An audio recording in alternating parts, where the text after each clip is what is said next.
Now, for No Shave November, do you do just mustache or beard? What do you do? It changes every year. I didn't, Yeah. I didn't, I couldn't start growing a mustache legally until I owned over 1,000 records. Hmm. But once I hit that 1,000 mark, I was allowed to do the mustache goatee combo. Yeah. Um, so this year I'm probably just gonna let it all kind of like poof out, Just and then let it I'll go. take it back to just the mustache. The thing is, I really dislike shaving. Yeah. Um, in the winter time, like I hate having Hmm. short hair in the winter. I just poof out during the winter because like the idea of like this is natural Yeah. wintering. Why would I get rid of it? Yeah. Well, and, And and you this you is still got more. you still got amazing hair. I mean, like I can't do that anymore. Like when we I when mean, we first started doing this podcast, I still had the ponytail, uh, which you were very clear that you didn't like that. no, I was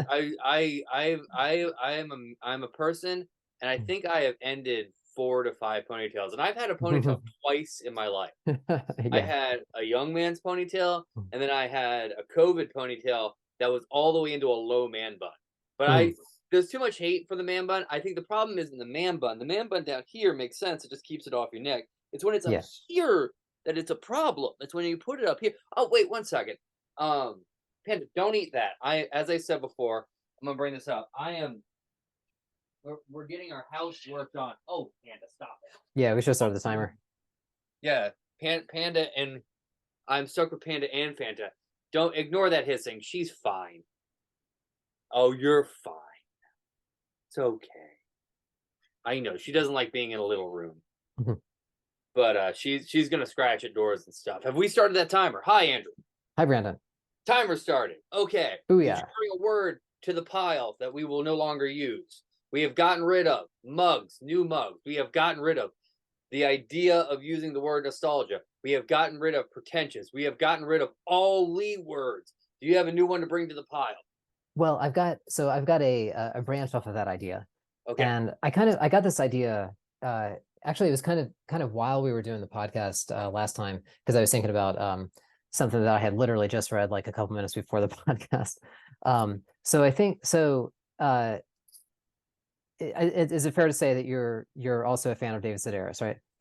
Yeah. Yeah. Yeah, and as am I. As am I. Like he's always been one of my favorite authors. I love his books and things like that. Um, so there's this article that was kind of interesting because if you're familiar with his work, dear listener, Mhm. then he tells a lot of anecdotes from his life, but he also tells stories about his family and his friends, and apparently It's not he making also starts he also mines stories from strangers, and so what the guy who's writing this article said this was that he was at one of his readings and like meeting him after for the book signing, and went up to him and then like told him the story, and then David Sedaris immediately wrote it down, and the guy realized that he was probably going to use the story at some point, and in fact he did, and so the author was kind of uh, a little upset about this, but and actually wrote to David, and then David actually wrote back and said, "Well, you told the story, and uh, where's the line kind of drawn when you have the story?" And I thought this might be interesting to kind of talk about, because that's part of your work as well, right? Like it you tell is. stories from your life, on the stage, Uh-huh. but even if you're not a professional like you are, I mean, we all tell stories about other people, and where is sort of that line of privacy kind of drawn? So, That is a fascinating question. And it gets it for me also because I work in collage. mhm, It's a big question, and also I think one of the big questions we're really asking with AI art, mhm, and we're asking where does the line between inspiration and stealing, like what is that line? And we're immediately let's just do the Pablo Picasso quote. You know it, I know it. yeah, yeah, There is that Pablo Picasso quote, but Pablo Picasso was kind of a jerk, so maybe we shouldn't listen to him. mhm. Just because he was good at one thing doesn't mean he had good ideas. I said it. Yeah, he wasn't a very nice person. Um, but my thinking is this is my thinking. is you should never take from someone who has less than you. Okay. That is where the line is. I Hmm. am thinking about like anything I've said on stage might not be entirely true, but it is something. Like the only time I I had a few where I was like, oh, that idea is kind of similar. Mhm. I've also done a few pieces where like linear thinking happened. I don't know if you remember when Domino's did um pizza insurance. Um Uh, is this a real thing? this is a real thing. Domino's did Okay. pizza insurance. Okay. And I do not remember this, but I mean it sounds like a setup for a joke, but yeah, it Domino's also seems like it could be very good fodder for a joke too. So yeah, it's like, Domino's did. But so the first thing, well, I got obsessed. Like everybody. yeah. Well, the first thing I have a thing where like I like to talk about the stuff around us, and part of it is corporations and stuff, and some of it's Hmm. simple, like how do you how do you pluralize Wendy's? That's the joke. How do you pluralize Wendy's? Because Wendy's is possessive. This works for Lowe's too. Yeah. So that's an interesting observation, but it then I suddenly became really interested in Domino's because Domino's put out a commercial put out two commercials um, that were basically like, guys, our pizzas were bad. We're real sorry. Apparently, we're supposed to put tomato sauce and Diet ketchup on these. We didn't even know. And so I was riffing on that. And then right after that, they put out a thing about pizza insurance, right? And like you could take insurance on your pizza, so if it if you got takeout if Mhm. you got takeout for Domino's, they would you I don't know if you had to pay more money or if it came with the pizza and Yeah. you screwed up your pizza before you got it home, they would make you a new pizza. Oh, so And it's like if you were taking the car and you dropped it on the ground. yes, Okay, exactly. okay, Or like gotcha. you turned too hard and all the cheese went on one Yeah, side. yeah. Okay. And like I became obsessed with it. Like absolutely and just like having to Yeah. nothing like, I could go, I feel like most places you could go back to Mhm. and you go, hey, I dropped my pizza. Do you think I can get like a discount or I can get another pizza? And they're gonna go, yes. Yeah. They're gonna or you can try. But to have to go back to a place and go, I broke my pizza. I have insurance. Please help is the saddest thing in the world. Yeah. Like that is going back and be like, Mr. Domino's, Mhm. I broke my pizza is the saddest thing. So I did that for a little bit. And then a podcast I liked did what was almost the identical bit because like that's the only bit you could do. You know what I mean? Yeah. Like there's only so much you can do, but having to go back to Mr. Domino's and tell them that you broke your pizza is the bit. But for Mhm. me, it was one of those things I was like, you know what? Like I'd rather not. They're pretty popular, very popular, but they're not popular enough that like he I could take it. Does that make sense? Like I could take it and Yeah. no one would notice. But I think the line for me really is are you punching up or are you punching down? Because if you're Mhm. taking from Domino's, screw them. You know what I mean? Like who cares? If you're taking from Marlboro, who cares about Marlboro? Mhm. Yeah, don't chew on that, please. If you're taking from Marlboro, who cares about like who cares? Who Mhm. cares? If you take from you could steal everything from Picasso and he'd still be fine. Take it. Right. Who cares? But if you're taking from some and that's a line, well, what about this? And what about like no, that's a line that you have to draw personally. I'm not talking about legality here. I'm Mhm. talking about personal line. Is Yeah. interesting. So when I did the gallery at the college that we work at, I had a nice gallery and I gave a speech about what to do. One of the things they said was, at some point, and basically it was this: just steal, just take. Who cares? Take it for now, like because Mhm. you're at a level in your career right now where who no one cares. You know Mhm. what I mean? Like just take it and make it your own, and Mhm. then like get what is it? It's easier to get forgiveness than permission, and I do mean that. Like maybe Yeah. maybe the guy, maybe someone will come after you, but you have to be pretty big for that to happen. So right now, don't let that be a roadblock to stop you. Create first and then figure out later. And what was interesting about that is then someone made a piece of art from my gallery Hmm. without telling me. And part of me wanted to be like, okay, yeah, steal, but like don't steal from me. That's not what I Yeah. steal from me. I meant steal from other folk. Yeah. But for me, I think like if you were to, and like when it comes to stories, it's a little different Mm. because you can.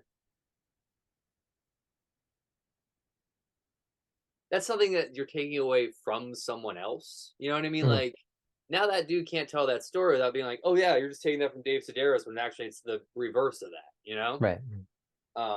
Excuse me a moment. One cat is trying to attack the other cat from a height. Yeah. Well, and that by so I guess for me, like the whole idea of like the Picasso quote, like, talent bars and, you know, the Yeah. genius seals. I think it's the idea that, like, okay, it's really just another way of saying, like, you're getting inspiration from somewhere. Because it's b- I mean, like, if somebody, because uh, there's kind of like, if someone takes a piece of art, now I don't know how they utilized your artwork, Hmm. your ideas, but I mean, like, I think it's one thing to kind of create something in the style of Brandon Gorin, Hmm. um as opposed to, okay, hey, I like that thing that Brandon Gorin did, and maybe I can use that as a jumping off point to create my own art. And I think that's like kind of the idea of that quote for me, is like, okay, hey, look at that idea. Okay, now how can I take that idea and make it my own? You Hmm. know, so the idea of like a story, like, I think by now, I mean, David Sedaris may have given this guy credit, and that's another thing, if you're saying like, oh, I met this guy and he told me the story, but at the same time, it's, you know, um, what, like, in our I think the thing with like the dominoes thing also that you're talking about, like I don't know if you knew the guys in the podcast, and if they had No, heard not at you. all. Okay, so it was just one of those things where, like, you Linear both thought thinking it was, happens. yeah, Yeah. exactly. And that's something I think that happens across, not just in the arts, or not just in comedy, or not just in music or whatever. Because if you think about like the creation of like musical styles, you know um I mean, one band can't Ah, you can't chew that. I'm sorry. one band or one person can't really uh kick off an entire new, like, think about the Motown movement. Like, you Mhm. wouldn't have a Motown sound if there was only one artist doing a Motown sound. But if there's, hundreds of artists doing a Motown sound, then okay, now you've got a genre, right? And so there is that idea of like sort of collective, and like, and if you look at that, like, they were all in Detroit, they were all in, feeding off each other and sort of like getting inspired by each other. Or grunge, in Seattle. It's like, okay, I mean, Nirvana wasn't the first or only band to be doing grunge, but they were the ones that made it popular. Mhm. But they came out of that Seattle scene, where everyone was sort of feeding off each other and getting inspired by that, punk turning into grunge and all that stuff. I do think it's a little bit different than taking someone else's story. It's one thing to Yeah. be, hey, I'm doing this. I see that you are doing this cool thing that I like, Hmm. right? And I'm gonna do it. Maybe, and like maybe, and hopefully I go, yeah, I saw Andrew do this cool thing, so I thought he was cool, so I did it too. And hopefully you do that. It's Hmm. an, and like, and then you see it, and then I put a little spin on it. My little spin is I put some ribbons on it, and you go, I didn't think about putting ribbons on it, and you throw Yeah. some ribbons on it, and then we have a scene, and there's a communal. Oh, geez, don't poop on that, honey. Don't poop on that. No, no, no, no, no. You at least poop over here, okay? I know. Okay, pause it. Can you pause this? Yeah. Okay, so it's one thing to have a community. It's another thing to like, and also I guess that's the other thing you have to ask is how much you are giving.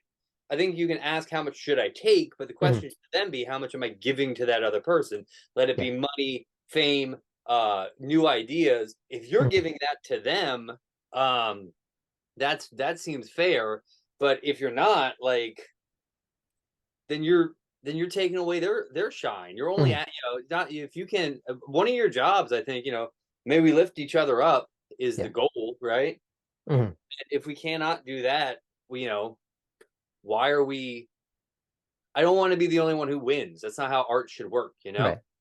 Well, and it also usually isn't the way that it works anyway. I mean, usually like, you have more success with a community, Mhm. and very, very rarely does only one person win. And I think, and again, I think that's not just in the arts. I think it's, across across the board.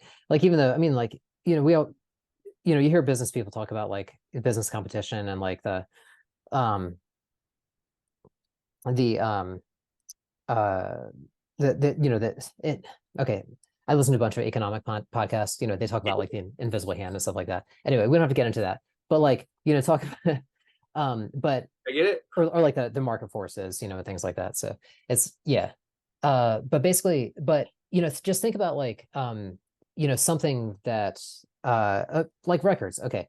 Like if there's only like one record store in Wyoming selling records, then not that many people are going to buy records. But if you've got like, stores across the nation selling records, then all of a sudden lots of people can enjoy them. And so you have to have, like, there has to be like a critical mass of something, in order for it to be enjoyed by, in order for it to be a movement and like to be a cultural phenomenon. And so I think that's sort of like across the board with a lot of different things. Yeah.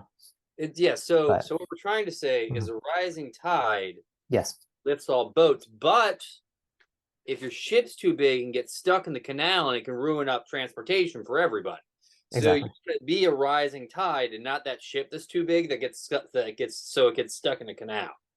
You got it. Nailed it. Nailed Good. it. There's gonna be weird. There's gonna be, hey, just put like little bits of music and just like do do do do do do do do do do do do do do for the couple